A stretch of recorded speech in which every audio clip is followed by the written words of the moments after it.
नगरपालिका परिषद बालाघाट का मतदान 13 जुलाई को संपन्न हो चुका है।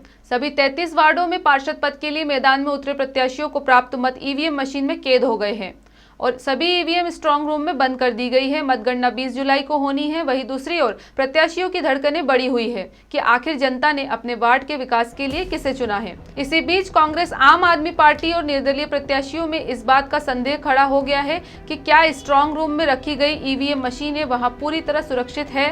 प्रत्याशियों को ईवीएम मशीन में गड़बड़ न हो जाए, यह चिंता सता रही है। इसी के मद्देनजर नगर के इंडियन कॉफी हाउस में पार्षद प्रत्याशियों और पार्टी प्रतिनिधियों की बैठक रखी गई, जिसमें चर्चा उपरांत निर्णय लिया गया कि समस्त प्रत्याशियों द्वारा कलेक्टर को राज्य निर्वाचन आयोग के नाम ज्ञापन सौंपकर प्रत्याशियों के प्रतिनिधियों को ईवीएम की निगरानी करने के लिए पॉलिटेक्निक कॉलेज परिसर के अंदर जगह मुहैया कराए जाए। बैठक के दौरान पार्षद प्रत्याशियों ने कहा कि नगर में पूरे चुनाव के दौरान भाजपा का विरोध दिखा है, फिर भी शहर में यह अफवाह फैलाई जा रही है कि भाजपा को बहुमत मिल रहा है। इससे सभी विपक्षी एवं निर्दलीय प्रत्याशियों में यह संदेह उत्पन्न हो गया है कि कहीं ईवीएम मशीन में गड़बड़ी न कर दी जाए। सभी ने एक मत होकर निर्णय लिया है, कलेक्टर को ज्ञापन सौंपकर मांग की जाएगी। पॉलिटेक्निक कॉलेज में ऐसी जगह सुनिश्चित की जाए जहां से सीसीटीवी के माध्यम से स्ट्रांग रूम पर 24 घंटों नजर रहे।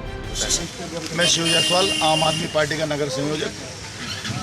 जी सर, बताया आज यहाँ पे मीटिंग लिया गया था। जैसा कि कल जो निर्वाचन की प्रक्रिया नगर पालिका बालाघाट में संपन्न हुई है और हम ये परिस्थितियाँ जो अफवाहें चल रही हैं भारतीय जनता पार्टी के द्वारा कि उनके चुनाव में जीत का बहुमत की ओर वो बढ़ रही करके, परंतु जनता के सामने परिस्थितियाँ ऐसी है कि बीजेपी को हर जगह नकारा जा रहा है और वह ईवीएम मशीन या मतगणना में किसी प्रकार की त्रुटि ना कर पाएँ, इसलिए संयुक्त पार्षद लोग मिलकर के इस विषय में चिंता जाहिर किए हैं।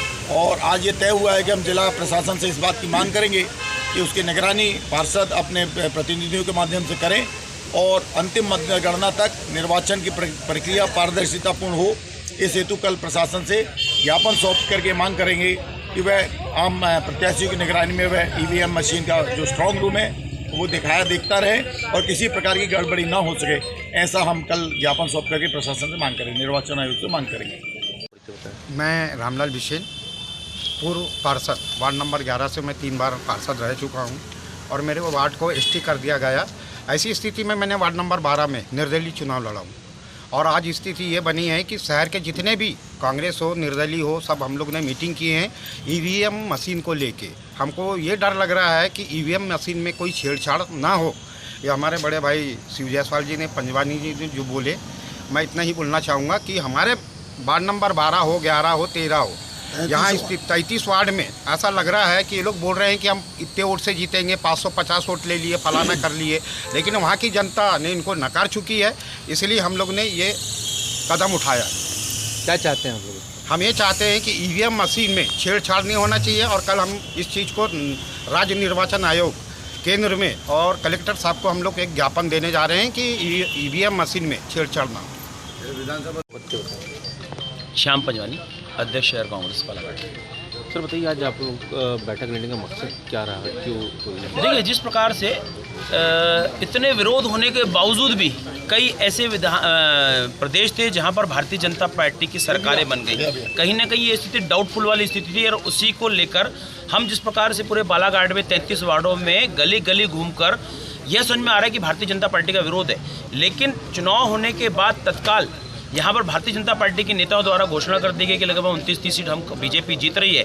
तो यह स्थितियाँ कहीं ना कहीं हम लोगों को डाउट स्थिति क्लियर करने के चक्कर में हम सभी जितने भी 140 लोगों ने, यानी भारतीय जनता 33 छोड़े, तो जितने भी हमारे प्रत्याशी हैं, चाहे वो कांग्रेस के हों, चाहे निर्दलीय हों, चाहे आम पार्टी के रहे, चाहे जिस भी पार्टी के रहे, चुनाव में उन्होंने भागीदारी की, सर्वसम्मति से निर्णय लिया कि हम सभी लोग ईवीएम मशीन की निगरानी के लिए पॉलिटेक्निक कॉलेज के परिसर के अंदर बैठकर निगरानी करेंगे। और हम कलेक्टर साहब से निवेदन करना चाहते हैं, कल हम एक आवेदन देंगे उनको कि हमको वहाँ पर जगह सुनिश्चित कराई जाए ताकि हमारे जो व्यवस्था है वहाँ बैठक हो जाए और हमको एक सीसीटीवी के माध्यम से स्ट्रांग रूम का जो 24 आवर्स वो दिखे वहाँ का ताला।